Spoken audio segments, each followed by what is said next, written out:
को हमने डिस्कस कर दिया is similar as to the SSC. SSC means the final version of your cluster have got the SSC is called your cost function. Why we needed to use the cost function? Because the major reason, there are several reasons, but the major reasons.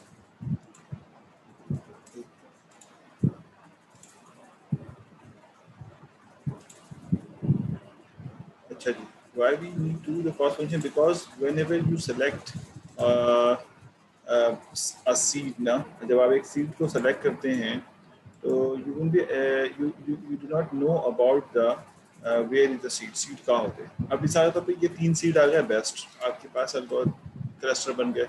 लेकिन अगर आपके पास आपका algorithm आपकी seat की वजह से cluster को local minima में फंसा दे. लोकल मिनिमा कहते हैं कि एक ही क्लस्टर के 2 हिस्से कर दे. ये सिर्फ दिखा रहा हूँ मैं, ज़ाहिर है आप एक्चुअल में तो नहीं देख सकेंगे, लेकिन अगर वो एक ही क्लस्टर के 2 हिस्से करके एक ही क्लस्टर के 2 हिस्से कर दे, this is called local minima. तो अब आपके पास एक क्लस्टर ये बना दिया इसने और 2 क्लस्टर एक ही क्लस्टर को तोड़ के बना दिया. This is called local minima cluster. तो अब आप ये भी आप अगर आप ना देखें डायग्राम में तो ये भी आपका क्लस्टर ठीक है, ये भी आपका क्लस्टर ठीक है, दोनों एक ही डेटा से बनाए गए, डिफरेंट सीट की लोकेशन की वजह से आप यहाँ फंस गए. तो अब आप क्या कहेंगे कि किस तरह तय करेंगे कि कौन सा बेहतर है? इस वजह से कि कहीं आप किसी लोकल मिनिमा में ना फंस चुके हों या आपका क्लस्टर अच्छा ना बना हो, तो इस वजह से आप इसको कॉस्ट फंक्शन के बेसिस पे जज करते हैं. Whenever you have decided this is our cluster, you have to calculate the cost function for comparing the other the cost function of the other clusters उसी सेम डेटा के ऊपर. तो इस बेसिस पे आप तकरीबन 100-200 दफ़ा इसको चलाते हैं ताकि आपको पता चले कि कौन सा बेस्ट रिजल्ट है जिसका कॉस्ट फंक्शन में, यानी जितना अच्छा क्लस्टर होगा उसका कॉस्ट फंक्शन मिनिमम होगा. तो जो मिनिमम कॉस्ट फंक्शन रखता होगा वो क्लस्टर आप तय कर लेंगे. तो यहाँ पे उन्होंने बताया है सारा चीज़ चला के, सारी चीज़ें रन करके और सिर्फ समझा के कि भाई कौन सी चीज़ को क्या कहा जा रहा है. तो ये देखिए कहता है कि ये हमने भी थोड़ी देर पहले भी देखा था, ये इंडेक्स ऑफ क्लस्टर है, क्लस्टर सेंट्रॉइड है, cluster centroid of the cluster centroid of the cluster to which example xi has been assign. Optimization objective मैंने भी थोड़ी देर पहले फार्मूला दिखाया इन्होंने समझाने के लिए. अच्छा है, इसलिए मैं स्लाइड आगे की तरफ वहाँ पे मैंने आपको कोशिश किया था समझाने की, इन्होंने यहाँ पे लिख के बता दिया कि जो कॉस्ट फंक्शन है इज अ इनपुट में, इसके पास पैरामीटर्स में आपके पास जो हैं वो सेंट्रॉइड हैं और सेंट्रॉइड के साथ साथ इसके जो उसको असाइन होने वाली वैल्यूज़ है वो है, यानी C1 C2 C3. इसका मतलब है कि पहले डेटा को कौन सा सेंटर असाइन हुआ है. तो CI यानी अगर 5 असाइन हुआ है तो इसका मतलब इसका क्लस्टर नंबर 5 है. तो ये उन्होंने यहाँ समझा दिया है. नोटेशन पे हमें ज़्यादा मतलब इतनी परेशान होने की ज़रूरत नहीं है कि भाई ये नोटेशंस क्या हैं. तो ये इसका डिस्टेंस निकाला और ये डिस्टेंस मिनिमम होगा तो आपका रिजल्ट बेस्ट होगा. This is called cost function. ये वो एल्गोरिथम है जो थोड़ी देर पहले मैंने आपको समझाया था, वो भी यहाँ पे इन्होंने रिपीट किया है. और फाइनली इन्होंने कहा है ये 2 चीज़ें.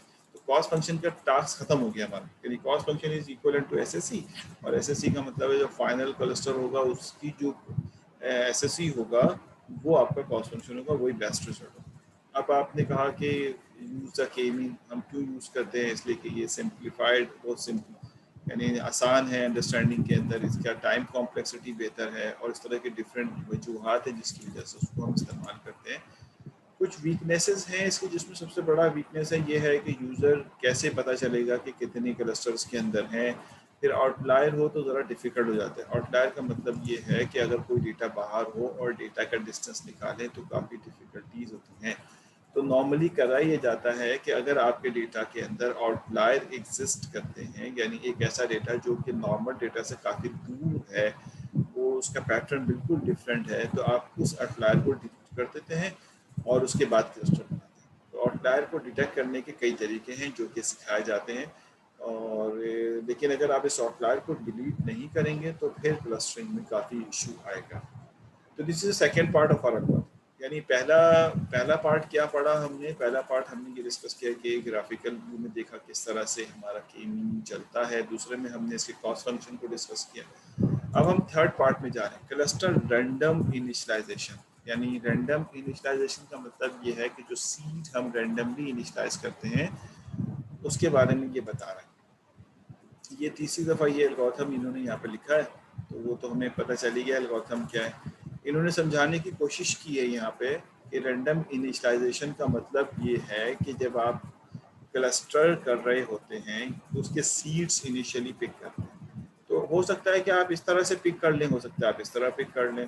अगर अगर आपके सीड अच्छे तरीके से पिक हुए हुए हैं तो फिर वो जल्दी कन्वर्ज हो जाते हैं, अगर अच्छे तरीके से कन्वर्ट नहीं हुए तो फिर उसको कन्वर्ज होने में थोड़ा टाइम लगता है।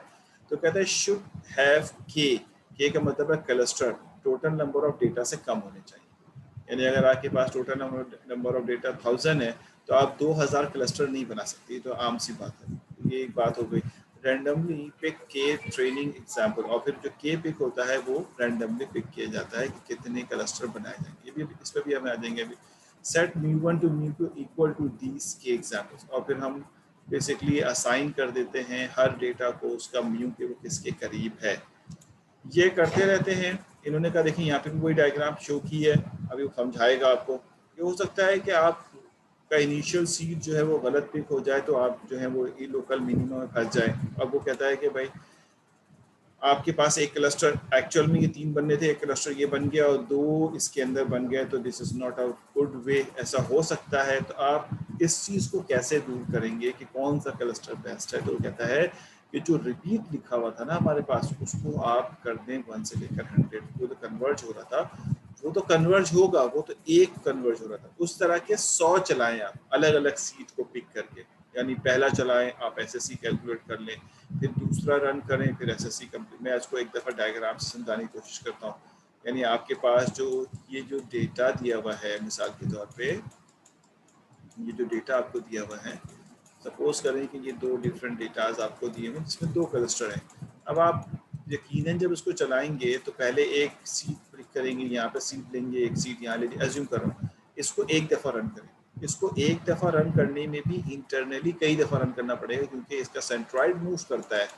तो फर्स्ट टाइम आप SSE1 निकाल लेंगे, इसको कहता हूँ SSE1। 1 का मतलब है आपने पहली दफ़ा जो सेंट्रॉइड तय किया था उसके बेसिस पे कैलकुलेट कर लिया। फिर उसके बाद आप यहाँ पर इसको दोबारा से रन करेंगे, ये आपके पास आ जाएगा, ये दोबारा सेम डेटा के ऊपर सेम डेटा। अच्छा, आप इसी ध्यान में रखिएगा जब इसको चला रहे होंगे तो इसको रन करने में ही काफ़ी दफ़ा चलाना पड़ेगा क्योंकि इंटरनल रनिंग, क्योंकि सीट मूव होगा। पहली दफ़ा सीट के ऊपर सॉल्व किया, फिर सीट मूव किया, फिर रन किया, तो इस तरह ही। और ये कब कन्वर्ज होगा जाके? जब कन्वर्ज होगा जब सीट की मूवमेंट हो जाए। That the last one is called basically SSE1। बीच में तो बहुत सारे SSE आ रहे होंगे, जब आप फाइनल डिसीजन ले लेंगे तो that would be the SSE1। Similarly इस वाले डेटा के ऊपर भी यही काम किया जाएगा और इस तरह से करते करते आपके पास इसमें भी यही प्रोसीजर होगा कि जब आप कोई सीट लेंगे तो डेफिनेटली दिस सीट जो है वो डिफरेंट होगा अपर वाले में। डेफिनेटली थोड़ा सा डिफरेंट क्लस्टर बनेगा।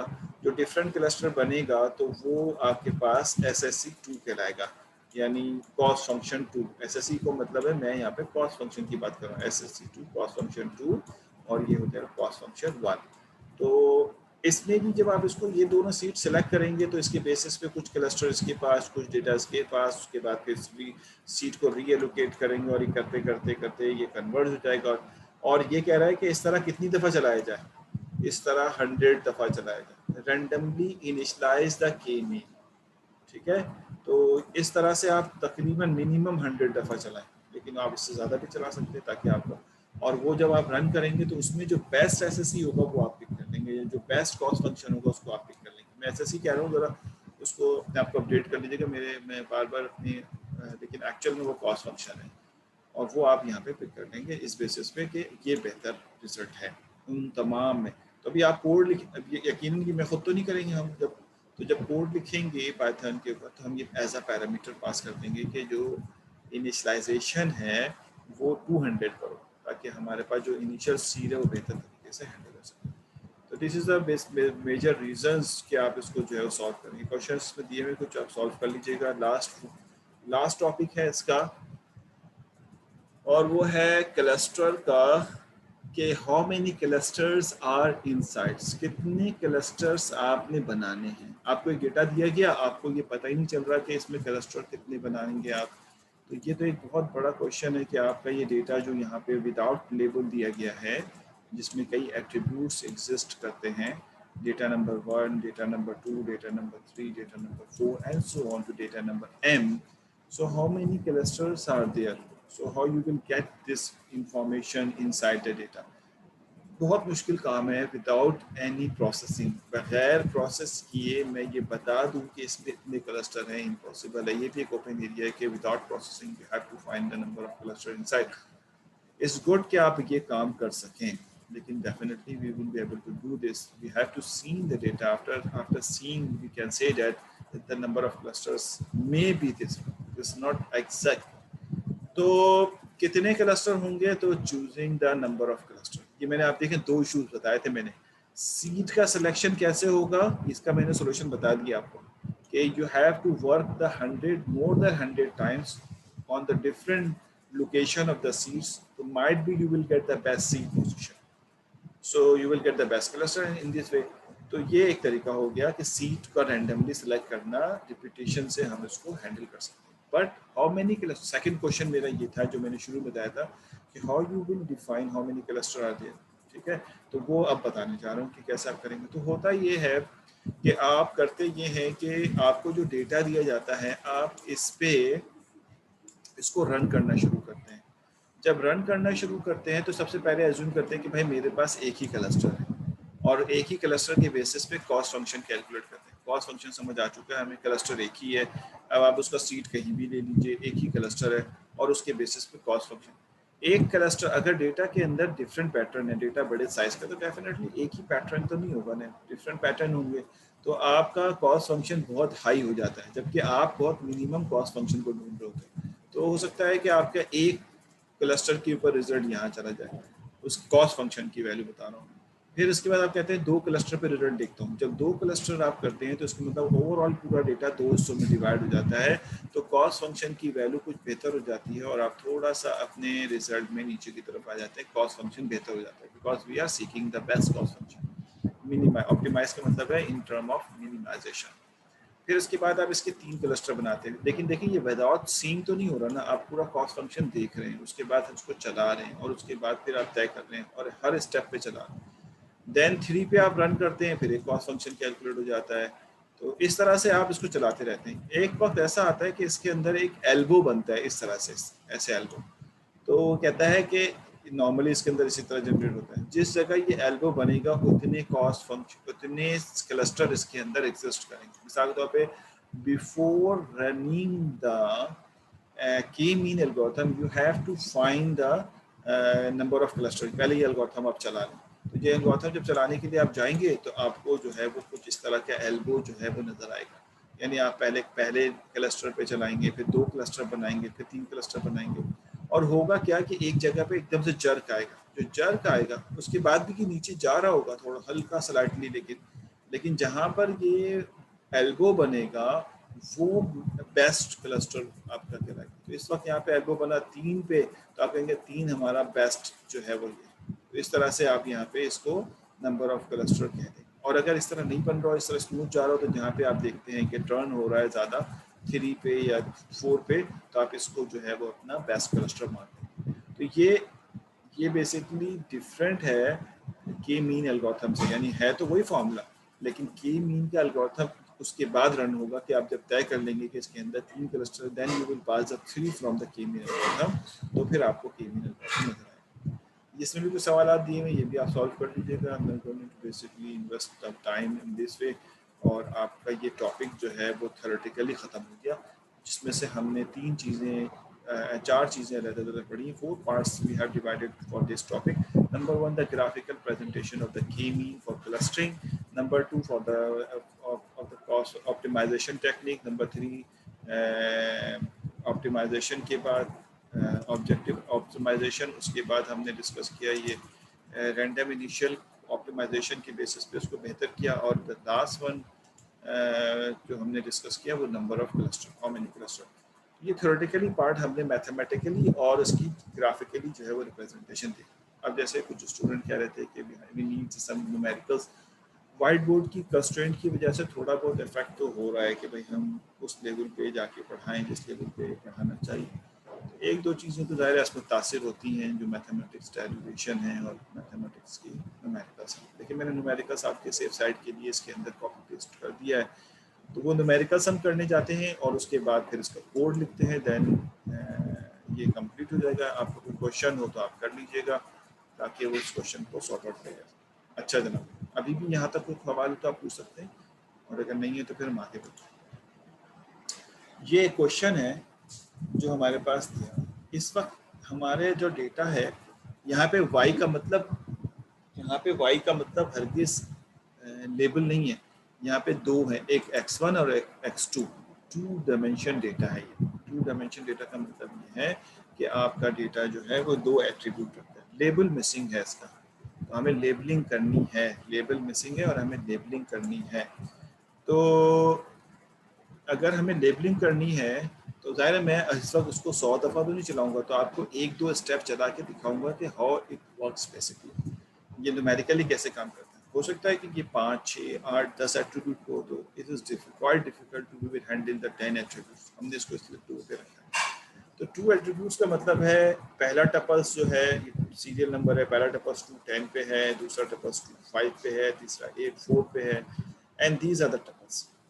अब आपके स्टेप्स क्या हैं ज़रा सोचिए। आपके स्टेप्स ये हैं सबसे पहले कि इस वक्त हम ये नहीं सोच रहे कि इसमें नंबर ऑफ क्लस्टर कैसे निकालेंगे। हम ये एज्यूम कर बैठे हैं कि इसमें 2 या 3 क्लस्टर हैं, एज्यूम कर बैठे हैं। तो आप राइट साइड पे जो वर्डिंग है वो देख लीजिए। Initially it is required to set how many cluster are there और यूज़र इनपुट। पहले तो आप ये तय करें कि इसमें क्लस्टर कितने हैं या यूजर्स इनपुट ले लिए जाएं। चलो ठीक है। Select the centroid as given by the user, otherwise run algorithm. यानी आप ये काम करने के लिए या तो यूजर से इनपुट ले लें या एल्गोरिथम रन कर लीजिए, ताकि आपको पता चल जाए कि इसमें कितने क्लस्टर हैं। Here these are the 3 centroid. हमारे केस में ये 3 सेंट्रॉइड हमने पहले इनिशियल सीड पे माना, ये डेटा के अंदर से ही पिक किए, हमें नहीं पता। अच्छा, ऐसा ऐसा ना समझना कि ये हमने पहला यहाँ से लिया दूसरा यहाँ से, तो हमने 3 से, बिल्कुल ऐसा नहीं, क्योंकि ये तो पोजीशंस हैं सीरियल नंबर के हिसाब से। एक्चुअल में ये डेटा कहाँ प्रिंट हो रहा है वो हम प्रिंट करके देख सकते हैं। तो एक्चुअल में ये कहाँ प्रिंट हो रहा है वो हो सकता है डिफरेंट, तीनों एक ही जगह पे हो, 2 10 5 8 1 2, तो वो कि यहाँ पे हमें y की वैल्यू से लग रहा है कि थोड़ा डिफरेंट लोकेशन होगी इसकी। तो हमने 3 सेंट्रॉइड पॉइंट इनिशियली ले ली। अब इसको हमें इन सेंट्रॉइड पॉइंट को हमें इनके तमाम डेटा से डिस्टेंस निकालना है। हम इस वक्त यूक्लिडियन डिस्टेंस निकालेंगे और बता देंगे कि कौन सा पॉइंट, जैसे मिसाल के तौर पे 2 10, ये तो कुछ सेंट्रॉइड छोड़ दें उसको, 2 5, 2 5 का इससे भी डिस्टेंस निकालेंगे, इससे भी डिस्टेंस निकालेंगे, इससे भी डिस्टेंस निकालेंगे। जब डिस्टेंस निकाल लेंगे तो जिससे ये करीब होगा उसको ये 2 5 असाइन कर देंगे। then 8 4, then 5 8 तो सेंट्रॉइड है, 7 5 6 4 1 2 सेंट्रॉइड है, 4 9। तो इस तरह से आप उसका सेंट्रॉइड, जो सेंट्रॉइड बाद में नहीं रहेंगे तो इसको भी as a data consider relocate करेंगे सेंट्रॉइड। तो यहाँ पे मैंने इसको सॉल्व किया हुआ है। हमने कहा कि हमने इस वक्त ये पॉइंट्स हैं 2 10 2 5 8 4 5 8 7 5 6 4 1 2 एंड 4 9। कोई कंफ्यूजन हो पूछिए। ये वो पॉइंट है जो टपल्स फॉर्मेट में थे, हमने यहाँ पॉइंट फॉर्मेट में लिख लिया।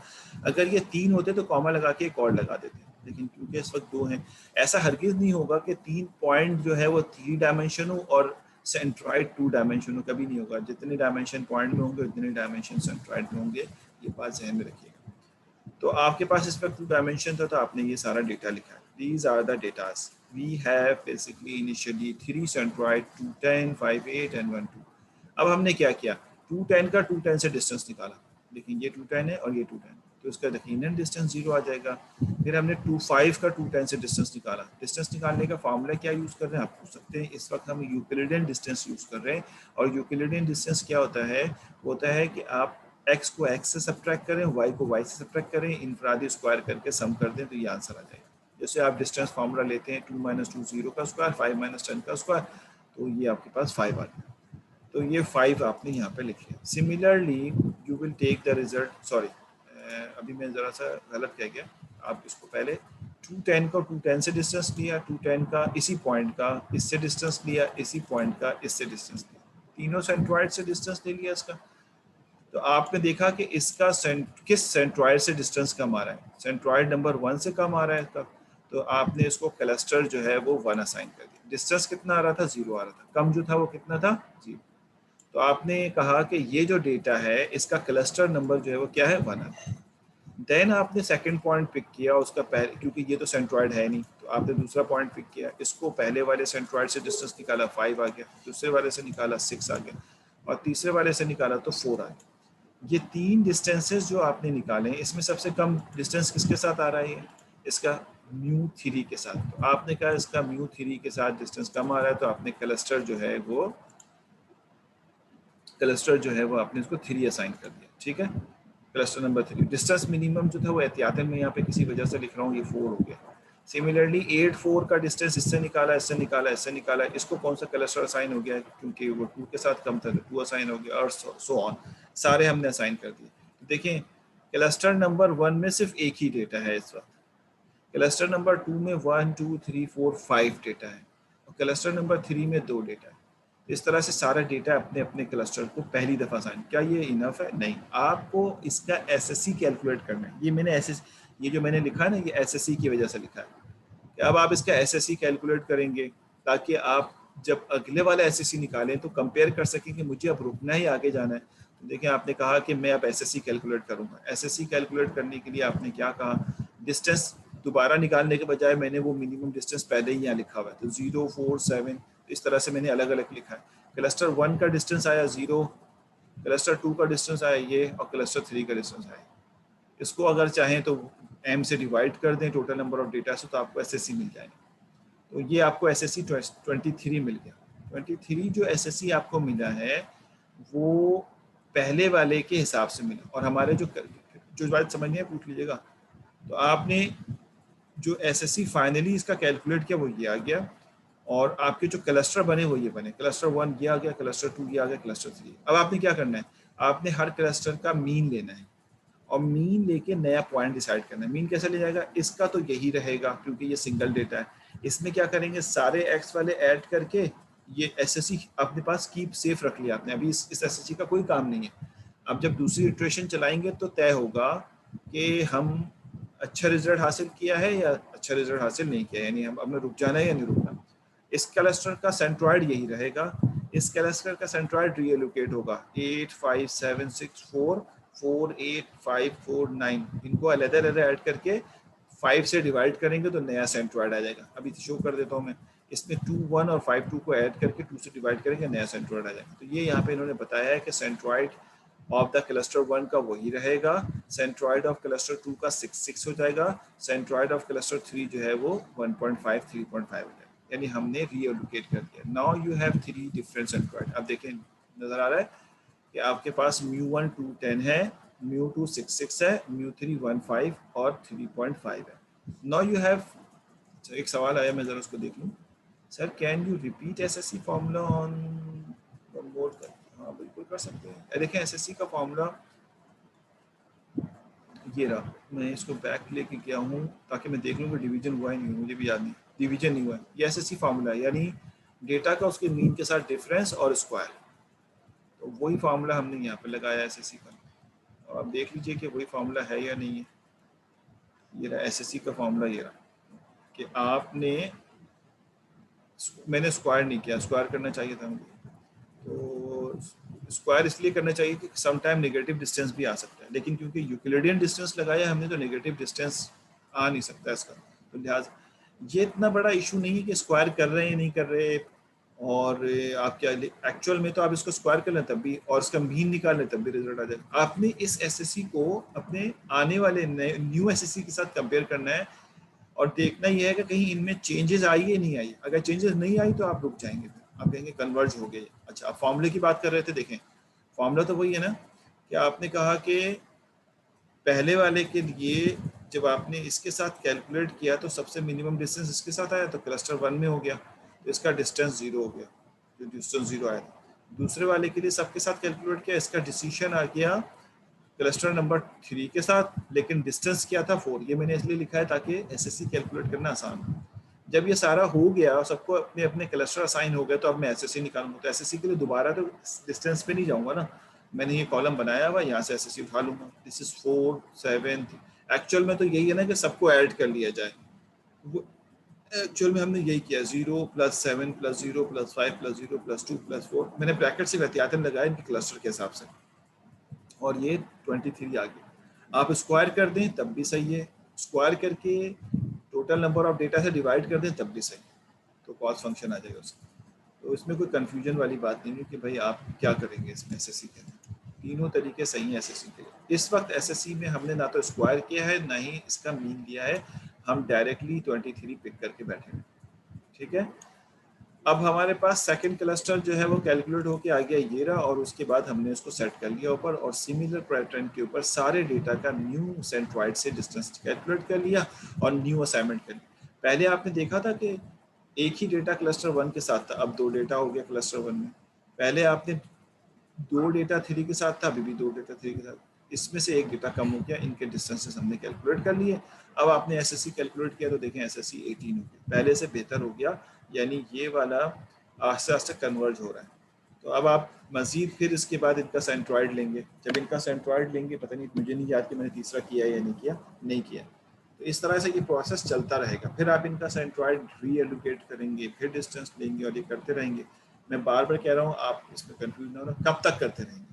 ये अभी सिंगल सीट पे है। सिंगल सीट का मुराद, जब आपने सीट, इनिशियल सीट जो है आपने ये 3 सेलेक्ट की थी, उसके लिए काम कर रहे हैं आप।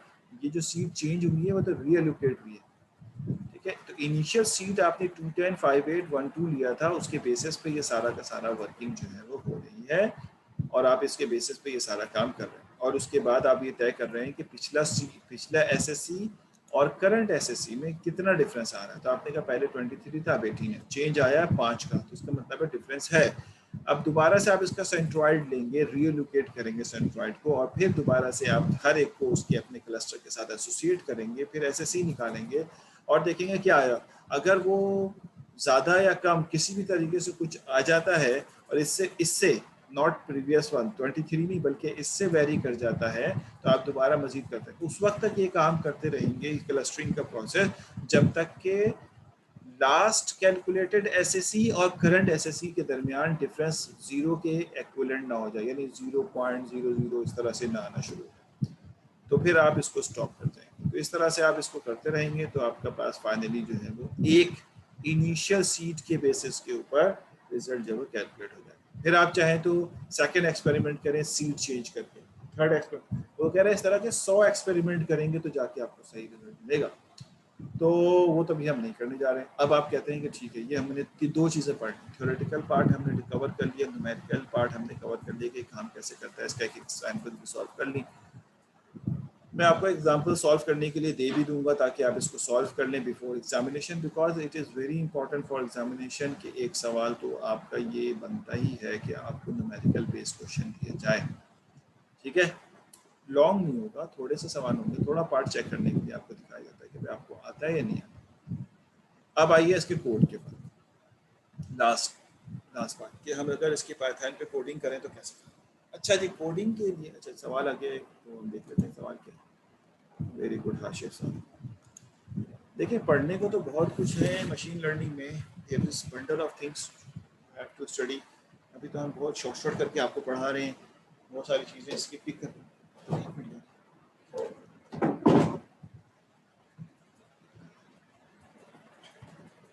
ठीक है, बहुत सारी चीज़ें स्किप भी कर रहे हैं। तो जाहिर है हमारे कोर्स की रिक्वायरमेंट है कि हम कुछ टॉपिक्स जो इम्पोर्टेंट्स हैं वो कवर कर लें। अभी न्यूरल नेटवर्क बाकी है, स्क्रीन बाकी है, तो अल्लाह से दुआ करें वो चीज़ें भी कवर हो जाएं। तो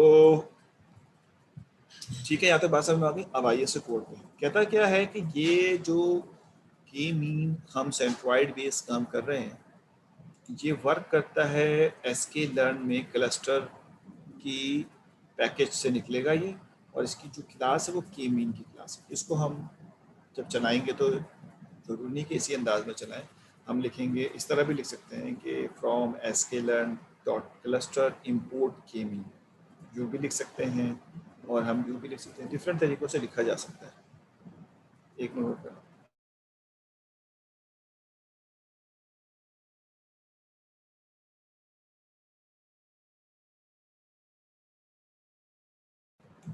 तो अब इसमें कुछ इसकी कुछ पैरामीटर्स हैं जिसको हम याद होगा हाइपर पैरामीटर्स भी कहते हैं, और हम सारे तो यूज़ नहीं करेंगे लेकिन कुछ इंपॉर्टेंट्स हैं वो हम यहाँ पे ज़रूर डिस्कस करेंगे कि वो क्या है। तो कहता है कि जब आप के मीन चलाएंगे तो यकीनन क्लस्टर देंगे कितने, तो आपने कहा 8 क्लस्टर डिफ़ॉल्ट है। आप इसको चेंज करें तो वो चेंज हो जाएगा। उसके बाद कौन सा मेथड यूज़ करेंगे सीड को सिलेक्शन करने का, यानी जो क्लस्टर बनाया जाएगा उसके लिए कौन सा मेथड होगा, इनिशियलाइजेशन किसकी होगी। तो इन्होंने कहा है कि इनिशियलाइजेशन जो होगी वो के मीन प्लस प्लस मेथड से होगी। ये जो मेथड, इसमें रैंडम का मेथड भी इस्तेमाल होता है, रैंडम। तो के मीन प्लस प्लस का जो मेथड है वो ये कहता है कि जो इनिशियल सीड सेलेक्ट करने का मेथड है वो कोई मैथमेटिकल मेथड से बेस्ट वे में सेलेक्ट करते हैं। हम उस पर भी नहीं जा रहे, लेकिन इसके दो पैरामीटर्स हैं, के मीन प्लस प्लस और रैंडम। रैंडम में बिल्कुल रैंडम पिक होता है और के मीन प्लस प्लस एक इंटेलिजेंटली पिक करता है, बस ये जहन में रखें। तो नॉर्मली के मीन प्लस प्लस इस्तेमाल किया जाता है। नंबर ऑफ इनिशियलाइजेशन 10 है, ये भी मैं बताता हूँ, जहन में नहीं आ रहा। मैक्स इटरेशन कितनी चलानी है, देखें ये देख रहे हो 300, यानी टोटल कितना दफ़ा आप डिफरेंट डिफरेंट सीट को लेके चलाएंगे, तो 300। टॉलरेंस यानी जो एसएससी है उसका डिफरेंस कितना होना चाहिए, यानी जो करंट आया है और जो प्रीवियस आया है उनके दरमियान जो डिफरेंस है वो कितना होना चाहिए। आपने कहा 0.0001 होना चाहिए, यानी कितना एक्यूरेसी के बाद आप उसको यूज़ कर रहे हैं। ये प्री कंप्यूट डिस्टेंस ये स्पीड अप करने के लिए होता है, गालिबा मुझे याद नहीं है लेकिन मैं बता रहा हूँ कि आप पहले से डिस्टेंस कंप्यूट करके उसको दे दें। तो मुझे ये याद नहीं कि ये कैसे वर्क करता है। वर्ब उसके माने तो यही होता है कि आप कैलकुलेशन को शो कर रहे हो उसकी बीच, यानी आपको नज़र आ रहा हो कि वो क्या कर रहा है। रैंडम स्टेट आपको बता चुका हूँ कि ये बेसिकली जो पार्टीशन होती है सीट्स को सेलेक्ट करने का तरीका होता है वो सेम रहे, तो उसके लिए आप उसको यहाँ पर कोई नंबर साइन कर दे तो हर दफ़ा वो वही उसी के रेफरेंस से काम करेगा। ठीक है। नंबर ऑफ जॉब्स ये मुझे भी याद नहीं, और एल्गोरिथम ऑटो जो के मीन का अपना एल्गोरिथम वो ऑटो बना। तो इस तरह के कुछ इंपॉर्टेंट पैरामीटर्स हैं जो हमें देने। नॉर्मली हम लोग क्लस्टर के मीन ये 4 शुरू के या 5 शुरू के, 4 शुरू के दे देते हैं, ये ऑटो ऑटो पे, बाकी सारा ऑटो पे चला देते हैं। तो अगर मैं इसको यहाँ पे इन्होंने दिया है क्लस्टर इनिशियल डिफ़ॉल्ट 8 है, यानी कितने क्लस्टर बनाने हैं, पहले वाला पैरामीटर n क्लस्टर, तो डिफ़ॉल्ट जो है वो 8 है। नंबर 2 देखें इनिशियलाइजेशन, इसके इसके एट्रीब्यूट्स कौन कौन से हैं, के मीन प्लस प्लस और रैंडम। तो के मीन प्लस प्लस डिफ़ॉल्ट है, और ये नीचे लिखा हुआ है के mean plus plus select initial cluster centre for k-mean clustering in a smart way to speed up the convergence. See section note of k-init from detail. तो अगर आपने मजीद डिटेल देखनी तो यहाँ जाके देख, लेकिन ये स्मार्ट वे में इनिशियल पिक करता है। रैंडम में फिर आपको दो चीज़ें और ऑन करनी पड़ती हैं, तो वो भी आप दे ही नहीं रहे। एन इनिट, ठीक है, डिफ़ॉल्ट 10 है। Number of times the key mean algorithm will be run with different centroid seed, ये है वो बेसिकली, मैं उधर वहाँ गलत क्या किया था कि कितनी दफ़ा टोटल चलेगा, तो 10 डिफरेंट सीट के ऊपर चल रहा है। आप इसको बढ़ा के 100 कर दें तो और बेहतर एक्यूरेसी आ जाएगी। इसी तरह 300 इंटरनल कन्वर्जेंस कितना होगा, तो वो बता रहा है कि इंटरनली का मतलब है सीट तो सेम है लेकिन सीट को एडजस्ट करने के लिए कितनी दफ़ा चलाना है, तो उसने कहा डिफ़ॉल्ट 300 है। टॉलरेंस वैल्यू कितनी है, तो वो आपको बता चुका हूँ, 10 की पावर -4 यानी 0.0001 है। तो ये वो सारी वैल्यूज़ हैं, बाकी आप यहाँ पढ़ लीजिएगा, मैंने प्री कंप्यूटर को नहीं देखा तो ऑटो पे चला जाता हूँ। ये इसका कोड है, ठीक है। अब ये कोड में चलाता हूँ, उसके बाद फिर मैं इसको रियल के ऊपर भी कोड चलाता हूँ। एक मिनट देना।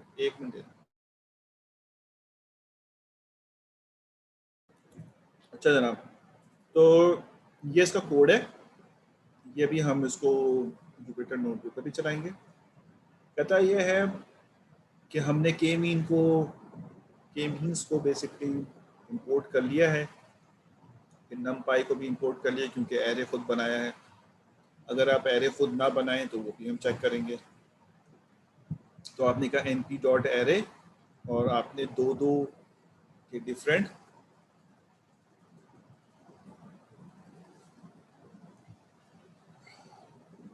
दो के डिफरेंट टपल्स बना लिए। 2 डायमेंशनल डेटा है 1 2 पहला डेटा क्या, दूसरा 1 4 1 0 10 2 10 4 10 0। ये कोई 6 डेटाज आपने यहाँ पिक कर लिया। उसके बाद आपने के मीन को रन किया बहुत सिंपल से पैरामीटर के साथ n क्लस्टर 2 चलाया, बाकी रैंडम कर दिया। डेटा का साइज ही इतना बड़ा नहीं है कि आप उसको कुछ करें। क्लस्टर 2 कर दिया आपने, वरना वो 8 चला देता, तो 8 तो उसमें डेटा ही नहीं है। तो n क्लस्टर 2 और रैंडम स्टेट 0 डॉट फिट। ये वैसा ही है जैसे आप मॉडल को ट्रेन करते हैं। ज़रूरी नहीं है कि आप डॉट फिट यहाँ चलाएं, आप लिखते हैं के मीन, ठीक है, और उसके बाद इसका ऑब्जेक्ट बना लें और उस ऑब्जेक्ट को फिट में इस्तेमाल कर लें। उसके बाद इसके लेबल्स देख लें, वो हर एक के लेबल्स तय कर देगा। ये उन्होंने एक्स्ट्रा काम किया हुआ प्रिडिक्शन करने के बाद। तो मैं इसको रन करूं अगर, तो आपको वहाँ पे ज़्यादा समझ में आएगा, यहाँ तो सिर्फ बातें हो रही हैं। मैं इसको स्टॉप करता हूँ और स्टॉप करके स्क्रीन शेयरिंग करता हूँ जुपिटर नोटबुक। मशीन लर्निंग,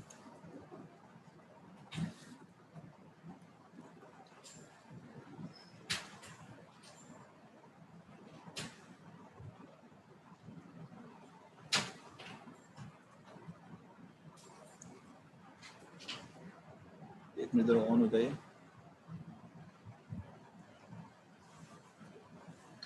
कहाँ फंस गए?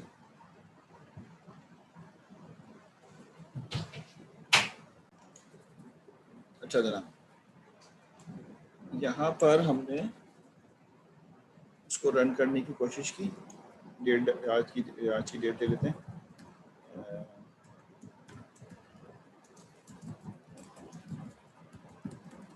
मशीन लर्निंग और डेट है गालिबन 9/6/94 सॉरी 2021।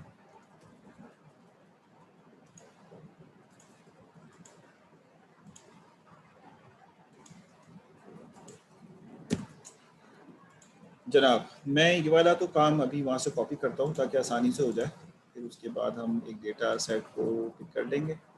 पहले हमने 2 चीज़ें इंपोर्ट की, वो मैं यहाँ पे कॉपी कर रहा हूँ, ये देख लें। सबसे पहले आपने के मीन क्लस्टर को इंपोर्ट किया और नमपाई एरे को इंपोर्ट कर लिया। तो ये भी वर्किंग में है जब तक हम दूसरा एलिमेंट कॉपी करते हैं। फिर आपने जाके डेटा को कॉपी किया, ये अभी तक वर्किंग में, इसको वर्किंग हो जाएगा। हाँ जी, ये चल गया। अब ये आपने नमपाई एरे से डेटा बनाया, या आपने डेटा बना के एक्स को प्रिंट करा हो, तो ये एक्स जो है वो आपको नज़र आ जाएगा कि 2 डायमेंशनल डेटा जो यहाँ एग्जिस्ट करता है। अब आप यहाँ पर के मीन्स को फिट करेंगे। पहले इसको ऑब्जेक्ट बना लीजिए। आप चाहे जैसे हम अपने पुराने वर्जन में करते थे, आप यहाँ पर इसको फिट ना करें, बल्कि आप इसको इसका ऑब्जेक्ट बना लें के मीन्स के नाम से। मर्जी नाम चेंज करना चाहे नाम चेंज कर दें,